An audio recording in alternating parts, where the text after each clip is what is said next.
কাকা মূলত মানববন্ধন করছেন যে এই মানববন্ধনটা আসলে মূলত কারণটা কি একটু বলবেন তো আপনারা? এখানে কোনো আমার নদীর কোনো দরকারই নাই, দরকার নাই, কোনো রকমের দরকার নাই। আচ্ছা আচ্ছা, এই প্ল্যানটা কি হঠাৎ করে হলো না আগে থেকে ছিল? হঠাৎ করে ছিল। আচ্ছা আচ্ছা আচ্ছা, তাহলে আপনারা চাচ্ছেন কি এখনটা কি? আমরা চাচ্ছি এখানে কোনো নদীর কাটার কোনো প্রয়োজনই নাই, দেশের লোক হাহাকার মরবে। হাজার হাজার বিঘে বেঁধে যাচ্ছে ঘর বাড়ি। তিন ঘন্টার জমি, হ্যাঁ হ্যাঁ হ্যাঁ, আমরা কি করে খাবো?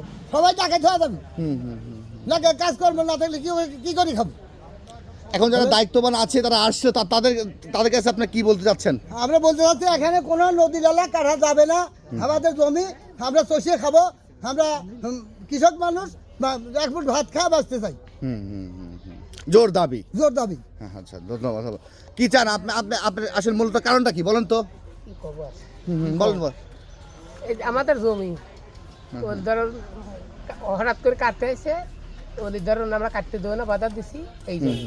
আচ্ছা, ধন্যবাদ।